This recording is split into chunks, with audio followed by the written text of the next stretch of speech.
Assalamualaikum warahmatullahi wabarakatuh. Waalaikumsalam warahmatullahi wabarakatuh.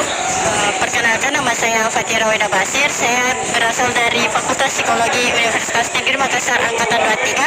Kali ini saya ingin mewawancarai kakak mengenai tentang apa sih manajemen waktu itu dalam AIESEC.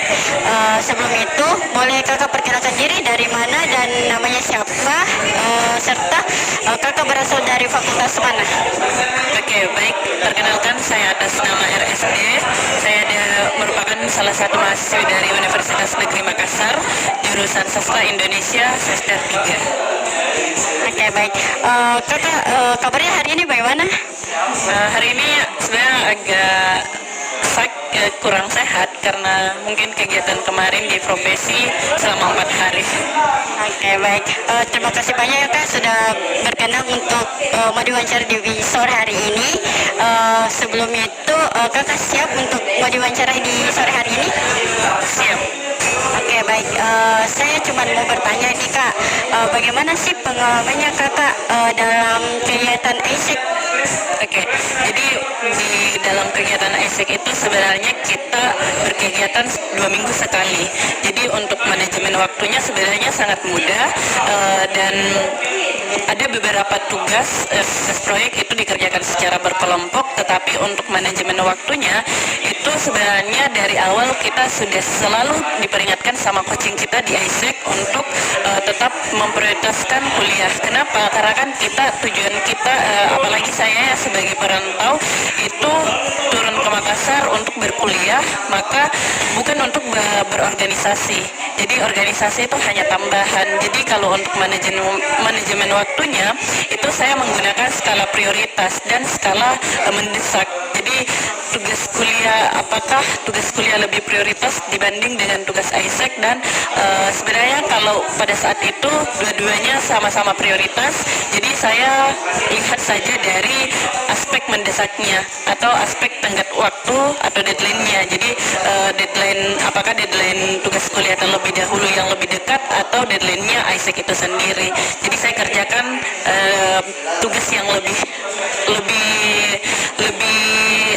akan dikumpul secepatnya, itu sih. Berarti kakak di AIESEC itu sudah lama atau baru?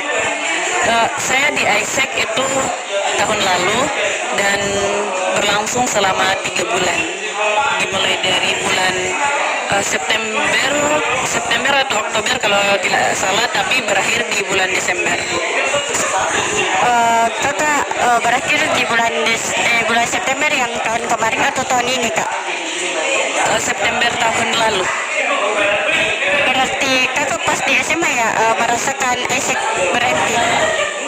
September tahun lalu saya masuk, Desember tahun lalu juga berakhir. Pada saat itu sudah semester 2 atau semester 1 ya? Oh iya, semester 1 ya, semester 1. Oke Kak, berarti pengalamannya kakak cukup bagus ya di AIESEC, dan saya ingin bertanya juga Kak, bagaimana terkait kita sebagai mahasiswa mengikuti kegiatan AIESEC itu, kayak apakah itu worth it untuk kita sebagai mahasiswa, apakah tidak? Oke, menurut saya untuk sebelum kita join ke AIESEC kita ada biaya registrasi 200.000. Kalau saya merasa itu tidak sebanding dengan apa yang kita dapatkan di AIESEC, dan untuk harga 200.000 itu melebihi apa yang kita dapat, dan sangat worth it untuk mahasiswa, apalagi khususnya untuk mahasiswa yang mungkin masih mempertanyakan tujuan hidupnya, dan untuk mahasiswa yang butuh support system atau relasi yang bisa membantu dia bertumbuh. Dan saya rasa AIESEC itu sangat worth it, karena kenapa? Kita akan bertemu tidak hanya dengan teman-teman yang ada di Makassar ya, khususnya untuk AIESEC di UNHAS, tetapi kita juga akan bertemu dengan teman-teman di luar, AIESEC in Mataram atau AIESEC in Jakarta dan lain-lain, serta AIESEC dari luar negeri. Jadi sangat menarik, sangat worth it, dan selain menambah wawasan, pengalaman akan juga menambah relasi.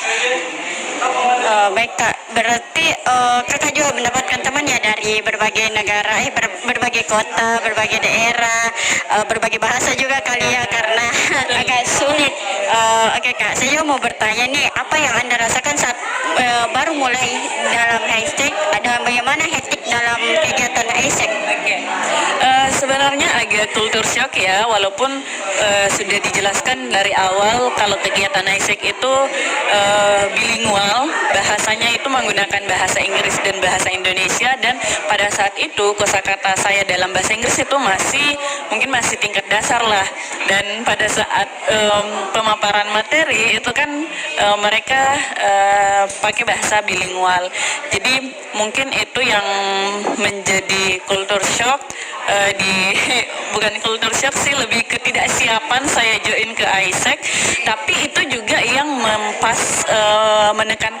menekan diri saya untuk lebih rajin lagi untuk menghafal kosakata, lebih menjadi pengguna bahasa Inggris yang aktif, bukan lagi pasif, karena sejujurnya saya kalau mendengar orang menggunakan bahasa Inggris itu mengerti, tetapi kadang-kadang untuk balas percakapannya dengan menggunakan bahasa Inggris juga itu kadang kesusahan.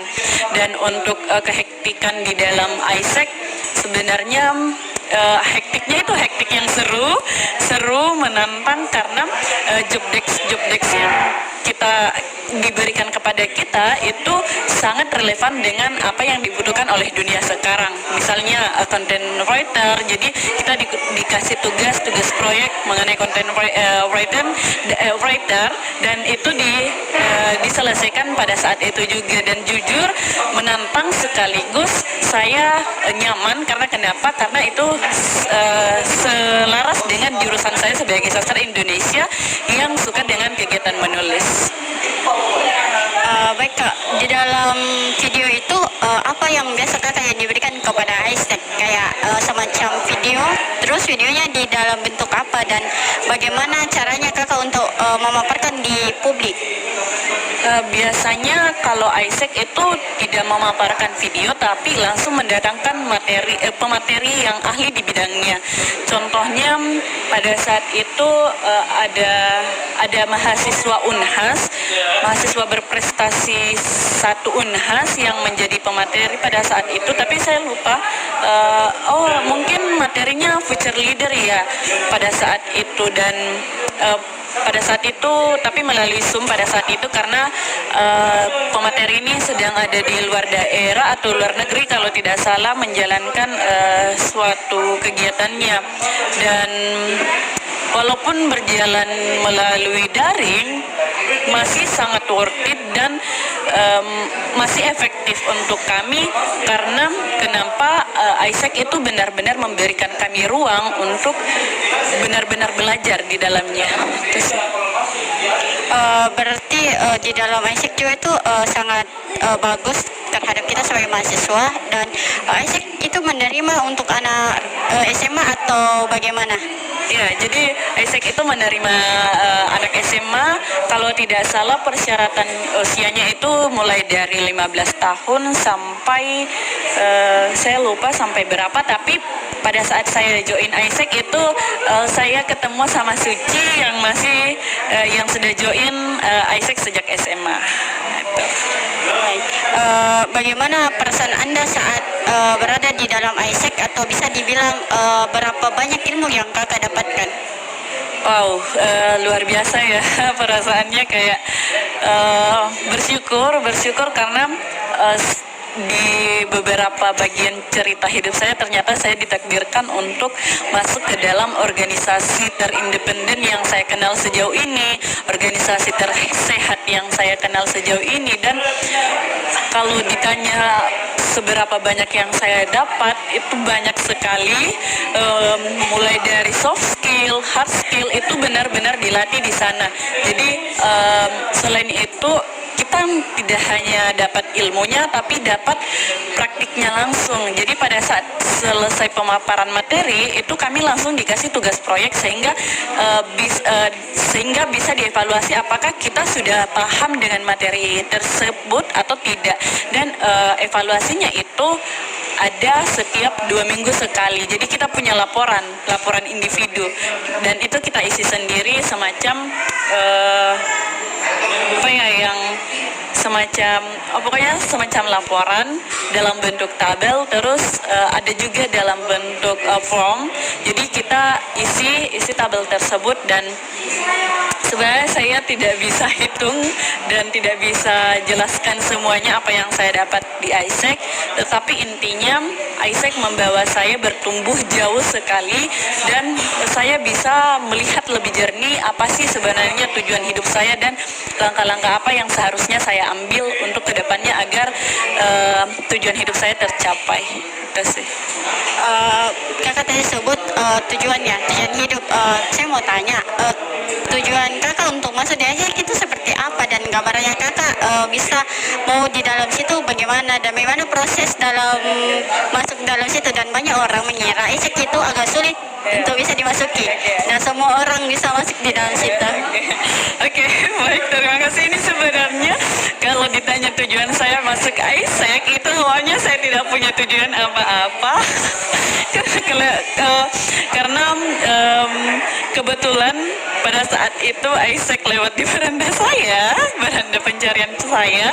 Terus karena pada saat itu di semester 1 saya kan tidak join ke organisasi dalam kampus, dan memang pada saat semester 1 semester 2 itu saya memang fokuskan untuk ikut organisasi di luar, dan saya langsung daftar saja tanpa tahu ternyata AIESEC seterkenal ini dan sebergensi itu.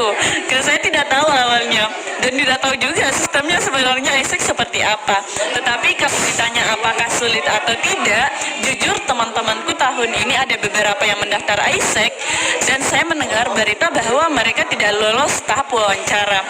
Pada saat saya diwawancara, itu saya yakin saja kalau saya bakalan diterima, karena saya pikir ketika suatu wadah pengembangan diri yang membutuhkan biaya registrasi, setelah biaya registrasi dilakukan ya otomatis lulus. Ternyata tahap wawancara dulu baru biaya registrasi, dan memang untuk tahap wawancaranya sebenarnya pertanyaannya basic, tetapi memang basicnya menjebak ya. Jadi mungkin itu yang menurut orang-orang bikin susah untuk masuk ke AIESEC. Tetapi kalau saya sendiri mungkin rezeki ya masuk di AIESEC, dan alhamdulillah lulus dengan dengan mudah sih sebenarnya. Baik Kak, untuk tahap masuk di AIESEC itu banyak apa cuman sedikit, dan bagaimana tahap-tahap itu bisa dilalui dari tahap awal sampai tahap akhir sampai kakak bisa lulus di AIESEC? Oke, sebenarnya tidak banyak tahapnya. Kalau yang saya ingat itu ada tahap wawancara. Sebenarnya itu saja ya yang saya rasa cuman tahap wawancara. Oh, mungkin ada tahap isi formulir sepertinya. Ya, cuman itu. Tapi mungkin tahun ke tahun itu seleksinya memang akan jauh lebih sulit, karena AIESEC memang menyesuaikan dengan perkembangan dunia, khususnya di dunia pekerjaan ya, agar kita memang setelah lulus di AIESEC itu benar-benar terlatih dan siap untuk menghadapi dunia kerja sebenarnya seperti apa tanpa harus menggunakan sistem senioritas, dan itu yang paling saya suka di AIESEC. Baik Kak, dunia kerja, apakah AIESEC di situ menjanjikan suatu pekerjaan yang sebuah perusahaan yang bisa menjanjikan kakak langsung masuk, kan kakak otomatis pasti juga dapat namanya sertifikat. Nah, sertifikatnya itu apakah berguna untuk kalangan seperti kakak ini yang di AIESEC? Oke, sebenarnya kalau ditanya apakah ketika kita join ke AIESEC itu sudah bisa memastikan kita akan bisa bekerja di perusahaan ternama, jawabannya itu selalu akan kembali kepada diri sendiri. Apakah memang kita layak dan kita punya potensi yang dibutuhkan oleh perusahaan itu. Dan kalau secara sertifikat, sebenarnya sertifikatnya itu terverifikasi oleh beberapa perusahaan, karena kan AIESEC juga sudah berdiri lama dan sudah mendunia juga. Dan kalaupun em, sebenarnya tidak langsung menjanjikan bahwa kita akan diterima di perusahaan tertentu, tetapi lebih bagaimana ISEC itu bisa membuat kita punya potensi yang memang dibutuhkan oleh perusahaan tersebut. Jadi ISEC itu membantu kita untuk bisa belajar hal-hal yang akan ada di dunia kerja di masa depan. Contohnya kayak konten kreator. Jadi kita diajarkan itu bagaimana content writer. Kita diajarkan bagaimana cara menjadi penulis asisten media di salah satu perusahaan ternama, bagaimana cara mengetahui akselerasi media sosial, bagaimana cara mengetahui agar konten-konten kita bisa lewat di beranda orang lain, dan itu kan yang sebenarnya dibutuhkan di era digitalisasi sekarang. Selain itu juga banyak sih hal-hal yang benar-benar relevan untuk dunia kerja di masa depan yang dipelajari di ISEC tentang marketing dan hal-hal lainnya. Baik Kak, apakah di ISEC itu pengurus-pengurus desanya itu berubah setiap periode? Apakah tahun-tahun setiap pergantian itu diberikan berapa tahun ya Kak untuk bisa mengganti periode-periode di ISEC? Jadi untuk pengurus itu sebenarnya ada tahapnya lagi untuk kita menjadi pengurus. Jadi setelah kita menjadi bagian dari ISEC sebagai anggota, itu sebelum kita menjadi pengurus, kita akan menjadi coaching untuk teman-teman ISEC yang akan datang, untuk peserta ISEC di tahun seperti kayak mahasiswa barunya ISEC lah. Jadi kita akan jadi coachingnya mereka. Setelah jadi coaching itu baru ada lagi seleksinya untuk bisa menjadi bagian dari keluarga ISEC. Jadi kalau untuk ditanya seberapa lama masa jabatannya, sejujurnya saya kurang tahu karena saya memang tidak melanjutkan proses saya di ISEC untuk menjadi coach. Dan sebenarnya untuk menjadi coach itu pun sebenarnya banyak tahapnya lagi. Kita diwawancarai lagi, kita diberikan tugas proyek. Kalau saya tidak salah ingat, itu kita juga dikasih tugas proyek mandiri dan untuk membuktikan apakah kita layak untuk menjadi coach atau tidak. Berarti kalau misalnya kakak diberi kesempatan nih untuk melanjutkan lagi sebagai ISEC, dan dari ISEC juga mendukung kakak untuk tetap lanjut, apakah kakak ingin jadi sebuah host dalam ISEC? Apakah tidak? Oke. Untuk menjadi coachnya mungkin saya akan mempertimbangkan sesuai dengan situasi saya atau kondisi saya saat ini, atau saat saya diminta untuk menjadi bagian dari ISEC, itu saya akan pertimbangkan. Karena kenapa? Tentunya semester 1 dengan semester 3 atau apalagi semester-semester kedepannya itu jauh berbeda. Akan ada banyak kesibukan dan hal-hal lain yang mungkin akan menjadi prioritas utama saya. Dan pada saat semester 1 pun itu saya hanya join di ISEC dan join di organisasi kerelawanan. Dan kalau ditanya apakah saya siap, itu akan saya pertimbangkan sesuai dengan kondisi saya saat ini. Tetapi kalau ditanya apakah saya siap menjadi pemateri di ISEC, tentunya sangat siap ya, tapi masih membutuhkan waktu untuk menjadi inspirasi bagi banyak orang, khususnya untuk teman-teman di ISEC. Dan saya harap saya akan berada di posisi itu. Baik Kak, tadi kakak sebut juga ya berbagai macam pertimbangan. Saya mau tanya nih Kak, ketika dalam kegiatan organisasi yang kayak misalnya kegiatan kakak di organisasi lain itu bertabrakan dengan proses akademik, bagaimana cara Anda mengatasi situasi yang Anda rasakan saat itu? Oke. Jadi kalau organisasi saya bertepatan dengan dengan mata kuliah, kalau sejauh ini sebenarnya belum pernah bertepatan, tetapi ketika hal demikian terjadi, maka yang saya prioritaskan tentunya kuliah. Kenapa? Karena ya dari awal kan saya sebagai perantau tujuan saya di sini untuk kuliah. Adapun organisasi itu sebagai tambahan pengalaman, sebagai tambahan untuk mengembangkan diri saja. Dan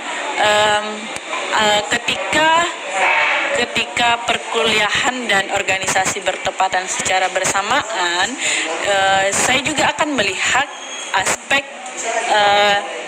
yang mana yang lebih membutuhkan diri saya. Semisal dalam organisasi saya sebagai ketua panitia, lantas bertepatan dengan acara perkuliahan, maka saya akan lebih memilih acara organisasi tersebut. Kenapa? Karena ketika saya menerima tanggung jawab atau jabatan sebagai ketua panitia, berarti saya sudah menerima segala bentuk konsekuensi dan risiko. Dan itu juga kenapa saya lebih memilih organisasi daripada perkuliahan, karena saya merasakan bahwa di organisasi ini diri saya lebih dibutuhkan sebagai ketua panitia yang akan mengatur berbagai rangkaian acara, menghandle berbagai rangkaian acara. Sedangkan kalau di perkuliahan mungkin bisa-bisa sah-sah saja ketika saya tidak ada, dan perkuliahan akan berjalan lancar karena saya kan bukan penghandle dari mata kuliah tersebut.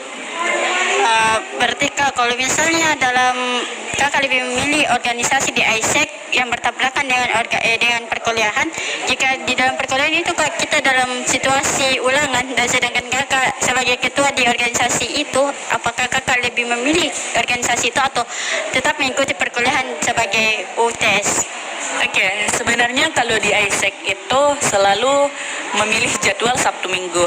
Jadi tidak ada perkuliahan yang bertepatan, tetapi sebenarnya kan ada ya beberapa dosen yang misal tidak bisa hadir di hari perkuliahan, dia mengganti jadwalnya di hari libur. Dan bagaimana jika hal demikian terjadi ketika perkuliahan ketika di perkuliahan ulangan, lantas di organisasi saya menjadi ketua panitia, sebenarnya kita kan jauh-jauh hari itu kita sudah dikasih RPS, sudah ditentukan pertemuan keberapa kita akan ulangan, dan itu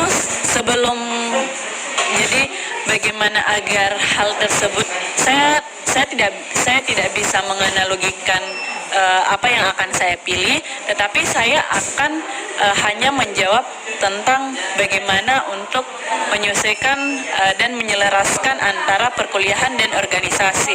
Misalnya sebelum saya ikut organisasi, saya lihat RPS atau jadwal perkuliahan terlebih dahulu. Apakah di RPS atau di jadwal perkuliahan ini tidak akan mengganggu kegiatan di organisasi saya, dan begitupun sebaliknya. Apakah kegiatan di organisasi saya ini itu waktunya tidak akan mempengaruhi kegiatan saya selama di perkuliahan. Itu sih. Baik Kak, kalau pernahkah Kakak dalam mengatur waktu, bagaimana hal tersebut berdampak baik kegiatan akademik dengan kegiatan ISEC? Oke, jadi kalau dalam mengatur waktu tentunya manajemen waktu itu penting, bahkan untuk orang-orang yang tidak ikut berorganisasi. Kenapa demikian? Karena ketika seseorang mampu mengatur waktunya dengan baik, maka kalau saya secara pribadi itu akan terasa hidup saya lebih bermakna, lebih produktif ya tentunya. Dan manajemen waktu ini sangat membantu saya untuk melihat bagaimana perkembangan saya dari hari ke hari, karena kebetulan saya juga terbiasa untuk melakukan journaling dan manajemen waktu secara bersamaan. Jadi saya rasa manajemen waktu itu sekaligus menjadi refleksi saya, apakah saya tidak membuang waktu secara sia-sia dan itu juga kenapa saya katakan perlu untuk mengatur waktu sebaik mungkin. Kalau saya, karena saya seseorang yang agamanya agama Islam, maka hal yang saya ikuti atau menjadikan patokan adalah Rasulullah.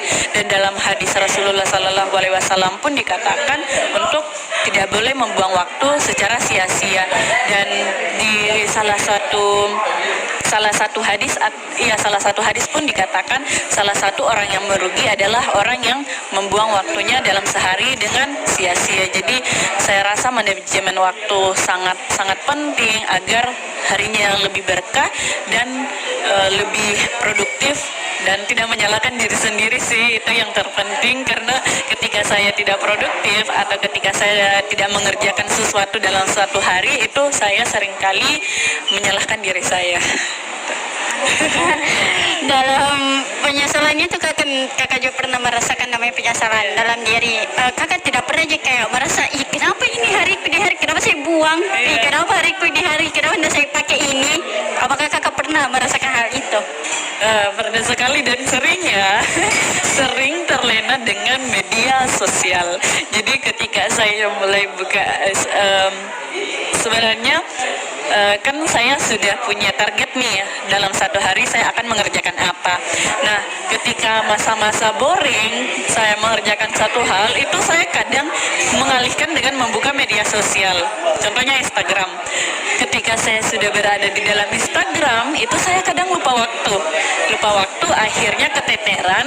Dan ketika sudah ingat dengan bahwa masih ada tugas yang belum saya selesaikan, itu energi saya sudah habis dengan scroll media sosial tadi, atau lebih ke mengantuk.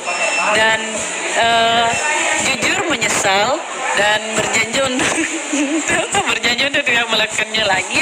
Tetapi ya namanya manusia biasa ya, selalu jatuh di lubang yang sama. Tetapi itu yang menjadi bagian, mungkin itu juga yang menjadi bagian tersulit dari proses bertumbuh saya, sekaligus menjadi tantangan, tetapi akan menjadi plus juga, khususnya untuk kita Gen Z ya, karena kan kita Gen Z dikenal sebagai generasi teknologi. Jadi saya merasakan bahwa kadang saya membela diri saya begitu kan pada saat membuang waktu. Ya enggak apa-apa, ini kan bagian dari memahami teknologi sebagai Gen Z agar bisa ikut arus di dalam perkembangan dunia. Baik kak, dalam perkembangan Isaac itu kakak pernah enggak merasakan kayak kan kakak itu suka bikin video nih dalam Isaac. Nah kakak itu kalau bikin sebuah video atau dalam kegiatan itu kakak pernah enggak untuk mempublis di sosial media dalam kegiatan Isaac, dan bagaimana dampak dari orang-orang itu saat melihat postingan kakak? Apakah mereka kayak merasa bilang, wah kamu masuk di bagian Isaac ya, dan bagaimana kamu bisa di dalam situ? Tolong dong tripnya, apakah kakak memberikan trip-trip itu kepada orang-orang, ataukah kakak hanya memberikan dalam konteks atau bisa dibilang chat atau kalian dalam video? Oke. Iya, sebenarnya hampir beberapa project di Isaac itu memang di-post di media sosial, karena sesuai lagi dengan perkembangan zaman. Dan apakah atau kegiatan-kegiatan di Isaac ya, saya sering memposting di media sosial saya sebagai bentuk untuk flexing lah dalam hal positif ya, untuk mengajak teman-teman untuk bertumbuh bersama. Dan apakah ada teman saya yang terpengaruhi dengan postingan saya? Tentunya ada, dan banyak. Salah satunya itu teman kelas saya, inisial F, itu tahun ini join ke Isaac dan jadi angkatan Isaac tahun ini. Dan iya, saya tanya tips-tipsnya apa saja dan bagaimana gambaran Isaac di dalam secara umum dan secara khusus bahkan. Dan saya juga kasih tips-tips dan bagaimana agar ketika dalam Isaac itu tidak culture shock. Jadi saya tanya, kalau di Isaac Isaac itu pakai bilingual. Jadi sebelum kamu join di Isaac, kamu pastikan diri kamu dulu apakah sudah fasih menggunakan bahasa Inggris atau sebagai pengguna bahasa Inggris yang pasif saja. Baik, Isaac ini kalau saya lihat di sosial media itu dia lebih ke Jepang ya. Apakah itu bahasa Jepang dipergunakan di Isaac apa tidak? Sebenarnya bukan ke Jepang dan tidak menggunakan bahasa Jepang juga, tetapi Isaac itu punya beberapa cabang, dan kalau saya tidak salah ingat memang ada cabangnya di Jepang kalau saya tidak salah ingat. Dan mungkin untuk ke Jepang-Jepangan itu biasanya memang Isaac itu punya media partner untuk membantu berjalannya kegiatan. Jadi memang pada saat saya di Isaac itu saya pernah berkegiatan di salah satu kafe yang bernuansa Jepang, dan itu adalah salah satu media partner sponsor dari Isaac itu sendiri. Jadi sebagai bagian untuk memperkenalkan kafe tersebut, tapi kafe tersebut juga berkolaborasi dan membantu Isaac agar kegiatannya berjalan dengan lancar. Selama di Isaac, kakak pernah enggak ke sebuah kota atau sebuah negara yang didatangi selama di Isaac? Karena kan Isaac kan luas, bisa disebut luas, dan saat kakak mengikuti kegiatan itu, kegiatan di luar itu, apa yang kakak rasakan terhadap perkembangan Isaac, dan bagaimana dengan pengaruh di akademik itu, Kak? Oke, kalau ditanya apakah saya sudah keluar dengan membawa nama Isaac, itu sebenarnya belum. Tetapi dari bagian saya bisa sebut nama? Oh ya, atas nama KS itu sudah ke Malaysia dengan membawa nama Isaac, dan di kegiatan Isaac pun itu ada salah satu program volunteer yang memang kegiatan kerelawanannya itu ada di luar. Jadi di Malaysia, di Singapura, dan negara-negara lainnya. Dan kalau ditanya bagaimana perasaan saya, mungkin saya tidak bisa mendeskripsikan ya, tetapi kalau yang KS tadi ini itu sudah sharing session dengan kami, dan dia merasakan betul bagaimana serunya bertemu dengan teman-teman Isaac di negara itu. Ada juga teman-teman Isaac dari Vietnam, Thailand, dan itu tentunya bisa memperluas jejaring kita dan akan membantu di dunia kerja nantinya. Kan kakak ini sudah keluar dari Isaac, apakah kakak berniat untuk join lagi kembali dan ingin untuk melanjutkan Isaac, dan saat kakak berubah pikiran untuk mau masuk di Isaac, apakah kakak merasa kayak kalau saat sudah keluar dan saat tidak, kan otomatis kakak kayak ketinggal dengan teman-teman yang lain, itu kayak kakak merasa iri dengan mereka ataukah tidak? Oke, jadi kalau saya dikasih berubah pikiran untuk join ke Isaac kembali, itu mungkin akan agak susah ya, karena itu tadi ada tahap wawancara, dan sebelumnya pun saya sudah ditawari apakah saya akan lanjut untuk menjadi coach di tahun ajaran yang baru atau tidak. Dan pada saat itu saya sudah menolak, dan pada saat saya menolak itu berarti saya sudah menerima konsekuensi dan risiko yang akan datang. Jadi mungkin saya sudah tidak akan ada keinginan lagi untuk join ke Isaac, tetapi saya tetap akan memantau dan mengajak teman-teman untuk join ke Isaac, karena sebenarnya saya tidak lanjut ke Isaac itu karena masalah pribadi, bukan masalah dari Isaac itu sendiri. Dan ketika ada apakah ada penyesalan atau apakah ada rasa iri terhadap teman-teman yang mengikuti Isaac sampai selesai, mungkin kalau dari saya pribadi tidak. Kenapa? Karena memang saya itu lebih fokus dengan setiap orang kan punya tujuan hidup yang berbeda-beda, dan untuk mencapai tujuan itu kita punya jalan yang berbeda-beda. Dan kalau ditanya apakah saya iri, jawaban saya tidak, karena saya selalu percaya bahwa setiap manusia itu terlahir dengan perannya masing-masing, dan untuk sampai ke peran itu, karena perannya berbeda-beda, otomatis jalannya berbeda-beda. Jadi kalau ada teman saya yang mungkin jalannya atau pada saat ini lebih terang dari saya, mungkin karena memang perannya di masa depan itu berbeda dengan saya. dan itu sih yang selalu menguatkan saya. Dan malahan ketika ada teman saya yang lebih dari saya, itu saya lebih mensupport karena saya selalu percaya dan yakin bahwa kita semua ini pemuda hari ini itu akan menjadi agent of change di masa depan. Jadi kalau ada teman saya yang benar-benar prosesnya indah dan atau sangat wow, itu saya malahan mensupport karena saya merasa aman bahwa dunia akan baik-baik saja di masa depan karena ada manusia ini yang berjuang hari ini. Dan itu sih yang menjadi landasan saya untuk tidak iri dengan pencapaian orang lain. Baiklah Kak, begini Kak, kan selama di AIESEC itu bisa dibilang hektik ya dalam kegiatannya. Bagaimana cara tak mengatasi burnout saat hektik? Oke, sebenarnya tidak pernah ya. Kenapa saya katakan demikian? Karena itu tadi kita punya coach. Jadi sebelum kita melakukan kegiatan itu malam harinya kita di briefing terlebih dahulu, kita ditanya bagaimana harimu hari ini, bagaimana perasaanmu hari ini, dan itu yang merasa bahwa saya benar-benar dirangkul dan menjadi rumah kedua saya, karena apalagi sebagai perantau ya, dan menjadi ruang curhat teraman. Jadi bahkan saya punya satu orang dalam tim itu introvert. Dia mengatakan itu, dia introvert, dia tidak mudah terbuka dengan orang lain, tidak mudah menceritakan perasaannya kepada orang lain.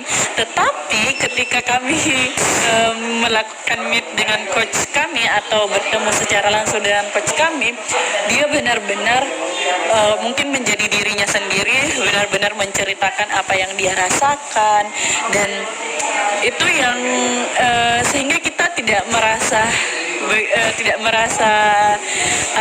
dalam AIESEC, karena itu tadi kita selalu ditanya bagaimana tidak hanya kesehatan fisik tetapi juga ditanya kesehatan mental kita.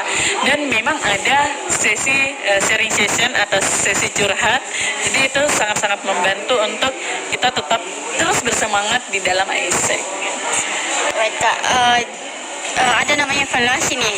Di dalam evaluasi AIESEC itu apakah kakak kayak ditanya-tanya sesuatu, dan kalau misalnya kakak tidak paham dalam materi itu, apakah yang dilakukan AIESEC terhadap kakak itu seperti apa? Oke, kalau evaluasinya itu kita evaluasi diri sendiri. Jadi kita menilai diri sendiri, bukan kita tidak pernah ditanya.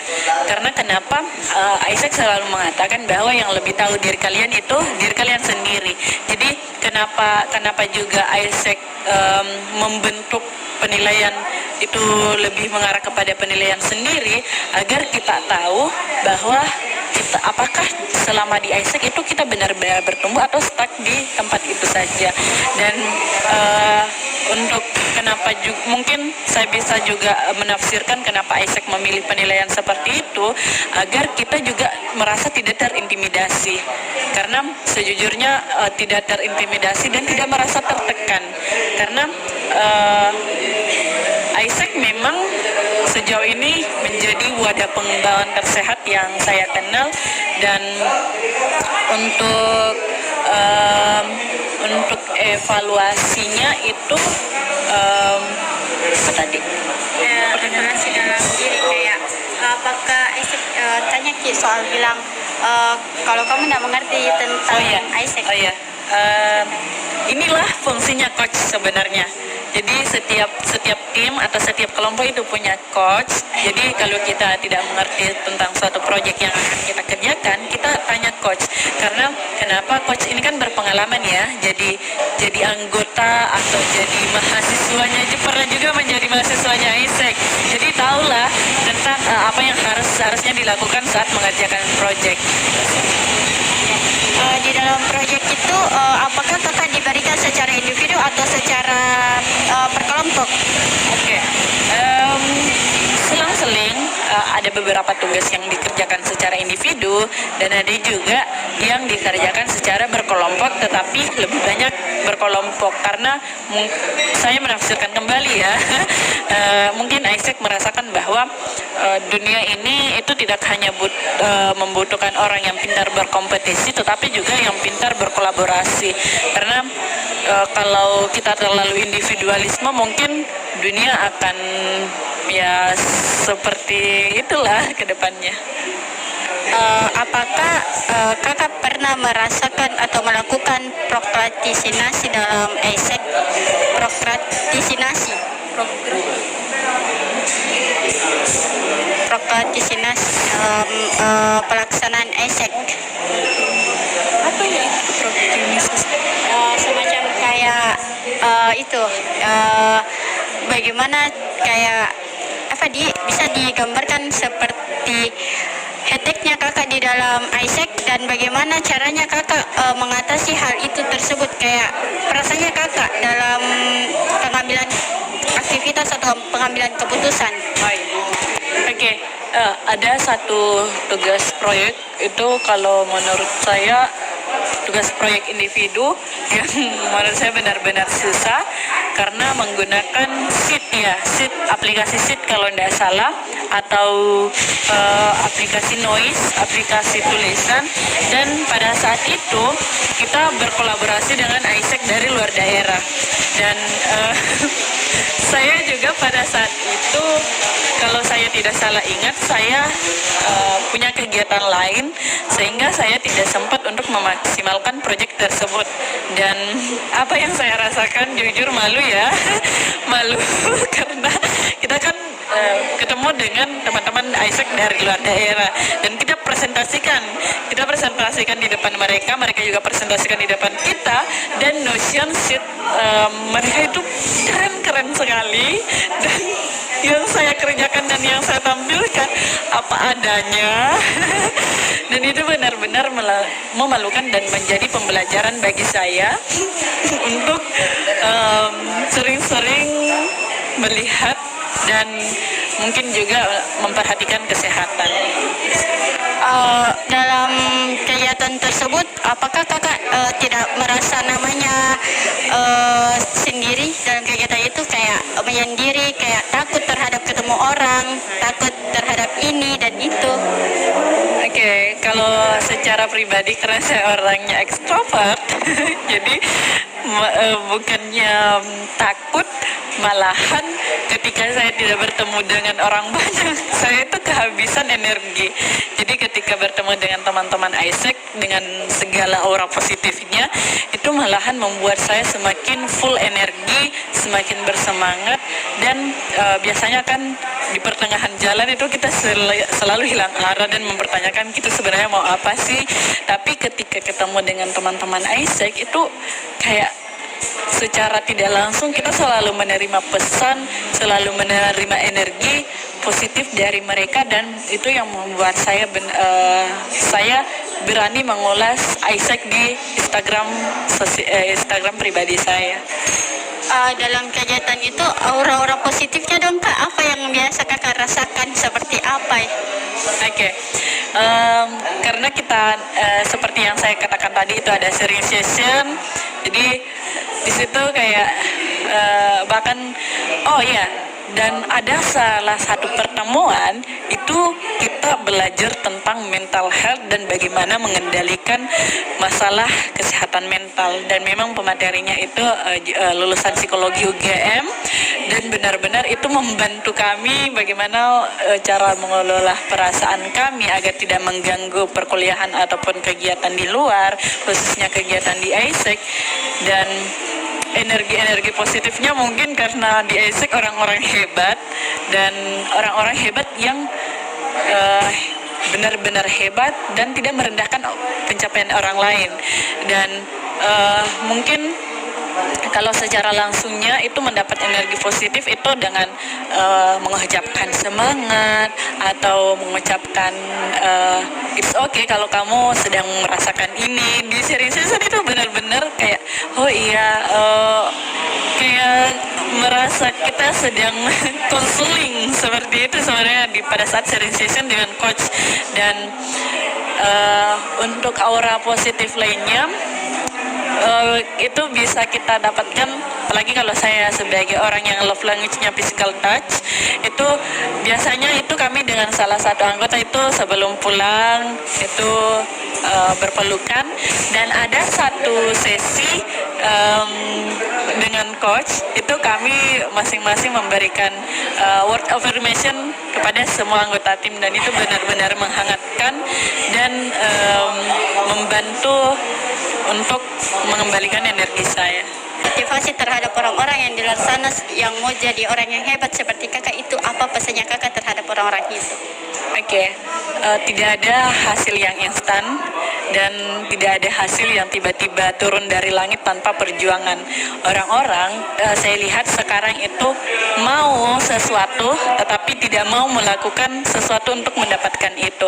Dan saya juga pernah membaca satu kalimat bahwa ketika kamu menginginkan sesuatu, berarti kamu harus ketika kamu ingin sesuatu berarti kamu harus melakukan sesuatu untuk mendapatkan itu. Dan orang-orang yang bisa saya sampaikan itu untuk teman-teman di luar sana agar mungkin bisa menjadi orang hebat, yang pertama kalian harus berjuang, dan memang perjuangan tidak ada yang manis. Perjuangan itu akan selalu pahit, tetapi hasilnya itu akan selalu manis. Dan saya sudah merasakan hal demikian, dan yang akan saya berikan mungkin tidak semua pertanyaan dan tidak semua perjuangan itu ada jawaban dan hasilnya hari ini, tapi bisa jadi hasilnya akan ada di hari esok tetapi jauh lebih besar. Karena saya juga melihat kebanyakan orang sekarang ketika sudah berjuang itu inginnya hasilnya ada, langsung ada, dan ketika hasilnya tidak ada mereka malahan berhenti atau menyerah karena menganggap bahwa prosesnya atau usahanya sia-sia. Padahal tidak semua jawabannya sekarang, dan ketika teman-teman gagal pun seharusnya teman-teman bersyukur karena satu jatah gagal kalian itu sudah terhapus. Baik Kak, mungkin sesi tanya jawab kita sudah selesai. Mungkin kurang lebihnya mohon dimaafkan. Wabillahi taufiq wal hidayah. Assalamualaikum warahmatullahi wabarakatuh. Waalaikumsalam warahmatullahi wabarakatuh, dan terima kasih juga.